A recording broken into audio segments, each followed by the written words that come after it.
6h30 partout en Côte d'Ivoire. Madame, monsieur, bonjour et bienvenue.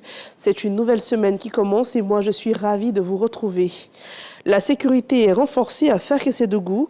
La ville se dote d'un deuxième commissariat et déjà 50 policiers y sont affectés.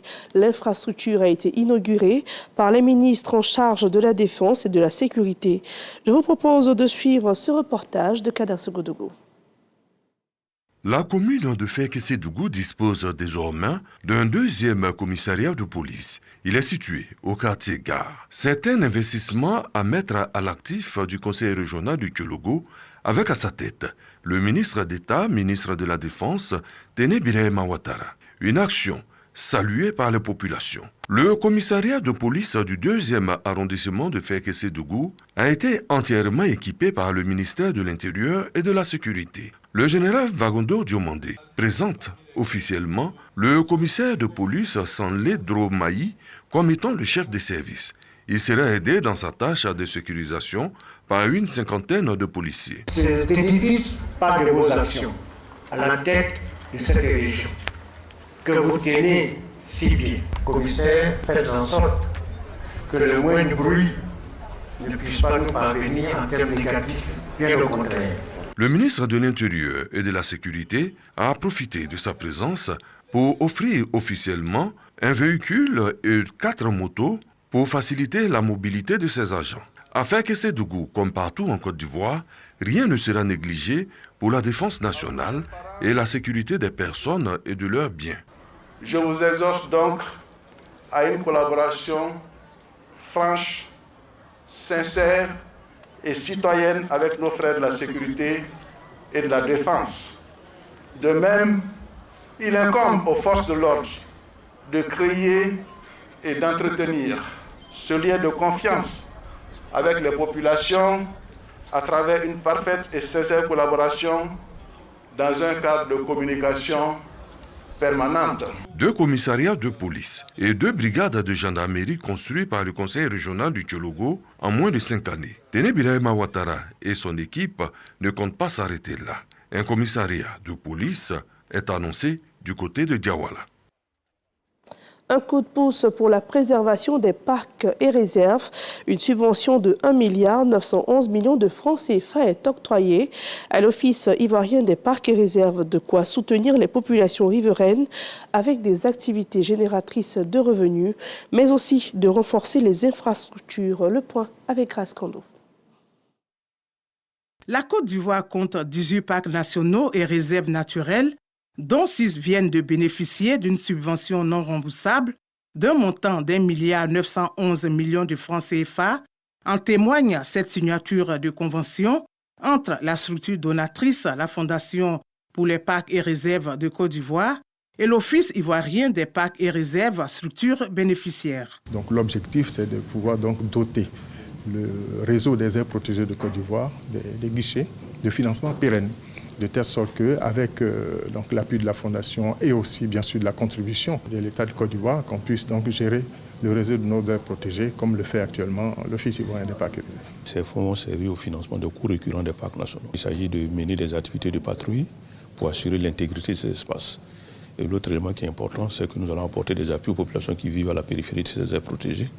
Et l'autre élément, c'est qu'on va mettre en place des séances d'éducation, des sensibilisations des populations pour qu'elles contribuent à la préservation de l'espace. Depuis 1994, la Côte d'Ivoire a engagé la réforme de son système de gestion des aires protégées. Cette réforme a été consacrée par l'adoption de la loi 2002 relative à la création, à la gestion et au financement des parcs nationaux et réserves naturelles. Et l'une des grandes innovations de cette loi est la mise en place d'un mécanisme de financement pérenne à travers la création de la Fondation pour les parcs et réserves de Côte d'Ivoire.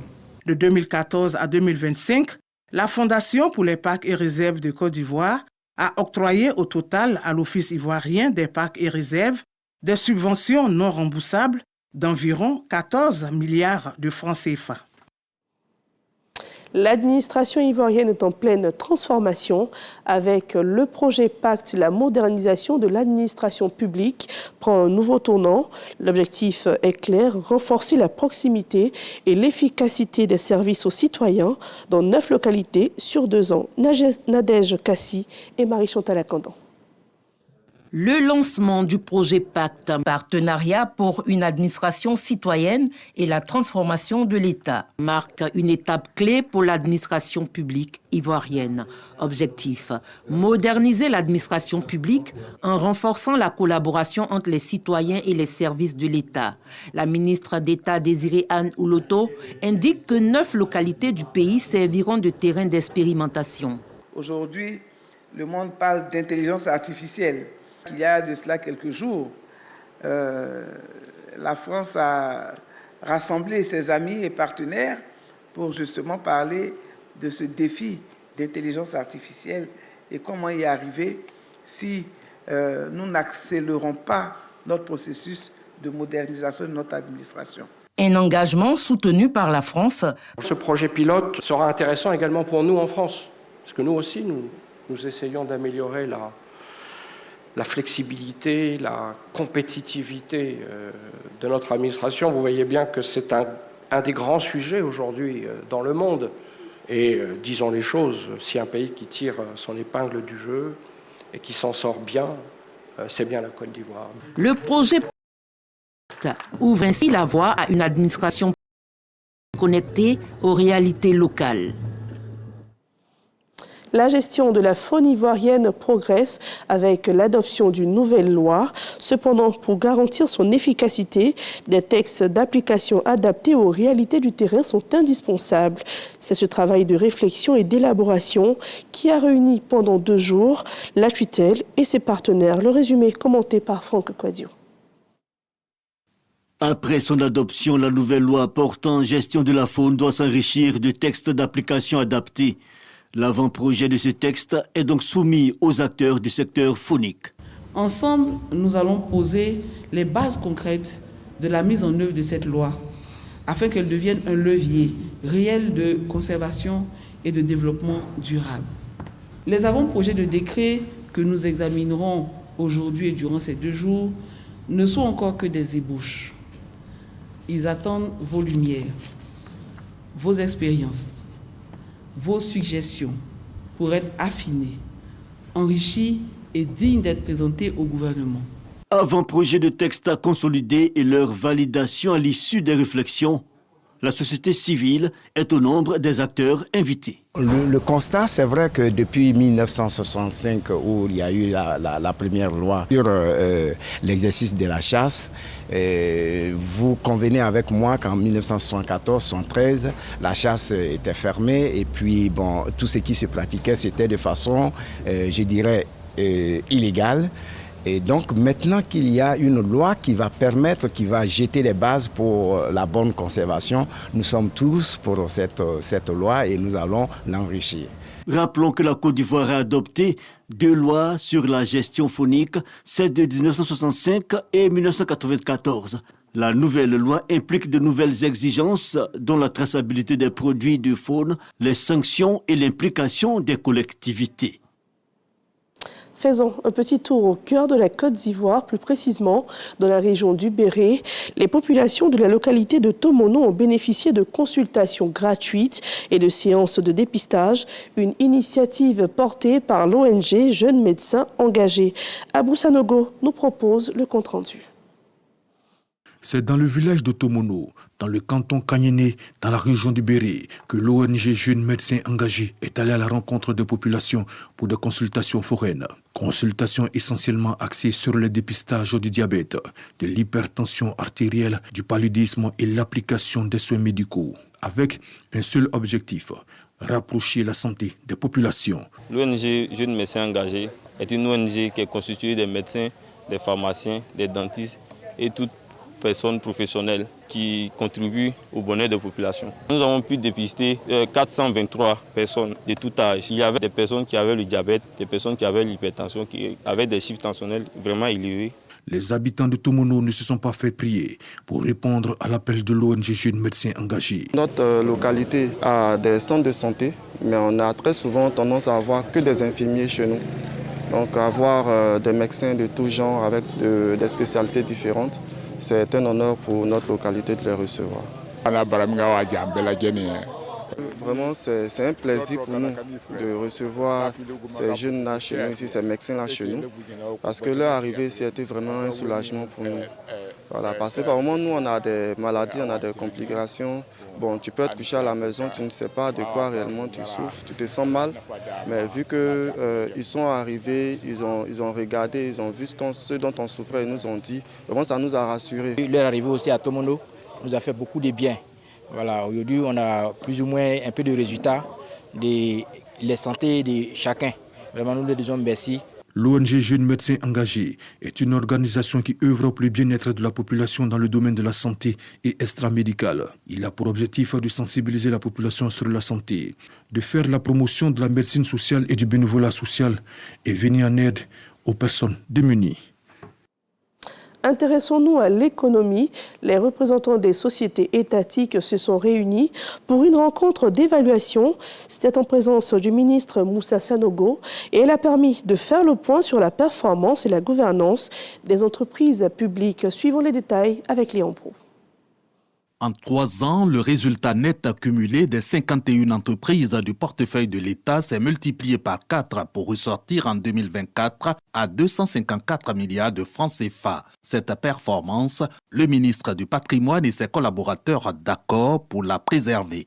Il faudrait que les administrateurs qui représentent le ministère en charge du portefeuille de l'État, garant donc de la supervision de ce système, soient suffisamment imprégnés de certaines questions, qu'il joue un rôle moteur pour faire en sorte que tout ce qui est relatif à la mise en œuvre des recommandations des différents instruments de contrôle et de performance puisse effectivement être pris. Sur la gouvernance de ces 51 sociétés d'État, faible niveau de mise en œuvre des bonnes pratiques, entre autres reporting financier périodique, tenue des assemblées générales des conseils d'administration, transmission à bonne date des lettres de mission, suivi des recommandations des audits. Pour améliorer ces indicateurs, de nouvelles orientations et consignes de la tutelle assémandant au conseil d'administration. Objectif, hausse des recettes publiques. Ce sont des ressources additionnelles qu'on met à la disposition du trésor public et c'est de l'argent qui va servir à construire des routes, des écoles, équiper des centres de santé, permettre à des populations d'avoir de l'eau potable ou d'avoir de l'électricité, ainsi de suite. En plus des 51 sociétés à capitaux exclusivement publics, le portefeuille de l'État est censé s'étendre aux sociétés à participation financière publique, majoritaire et minoritaire, de même que les structures sous contrôle de l'État. C'est le top départ pour le lancement du concours Miss Mathématiques 2025. Cette nouvelle édition a été lancée au lycée Sainte-Marie de Cocody. Les établissements scolaires peuvent à présent inscrire leurs meilleurs élèves en mathématiques sur le site officiel du concours du 7 mars au 16 avril prochain. Kadi Koné et Sidonie Davila. La Société mathématique de Côte d'Ivoire lance la 19e édition du concours Miss Mathématiques. Initiée pour mettre en lumière les jeunes filles excellentes dans cette discipline, cette compétition vise à encourager leur engagement dans des carrières scientifiques. Du 7 mars au 16 avril, chaque établissement pourra proposer 7 candidates, à savoir 4 meilleurs élèves en terminale C ou E et 3 autres meilleurs élèves en classe de 3e. Pour qu'une fille en 3e soit candidate au concours, elle doit avoir au moins 14 de moyenne dans les 2 trimestres et elle doit être âgée d'au plus 16 ans. Pour les terminales, alors, elle doit avoir également sur les 2 trimestres une moyenne au moins supérieure à 10 et être âgée au plus de 19 ans. Avec cette nouvelle édition, la Société mathématique de Côte d'Ivoire réaffirme son engagement en faveur des jeunes filles dans le domaine des sciences. Le concours Miss Mathématiques a pour objectif de promouvoir la culture de l'excellence dans le secteur éducation-formation de mobiliser les acteurs du système éducatif afin qu'elles approprient cet événement qui célèbre l'excellence chez la jeune fille. Madame le ministre fait savoir que ce concours lui tient à cœur parce qu'il permet d'encourager nos jeunes filles à s'intéresser aux disciplines scientifiques en général, mais spécifiquement les mathématiques. Le concours Miss Mathématiques représente une opportunité pour valoriser l'excellence féminine et encourager davantage les filles à exceller en mathématiques. L'année dernière, la lauréate a reçu une bourse d'études d'une valeur de 30 millions de francs CFA. Sur la scène internationale, le Japon fait face à des feux de forêt d'une ampleur inédite dans la région d'Iwate, entraînant l'évacuation de 4600 habitants. Près de 1700 pompiers ont été mobilisés pour maîtriser les flammes qui ont déjà ravagé 2100 hectares. C'est ici qu'on s'arrête pour ce journal. Merci à tous de nous avoir suivis. L'actualité revient à 10h avec Marine Cognan.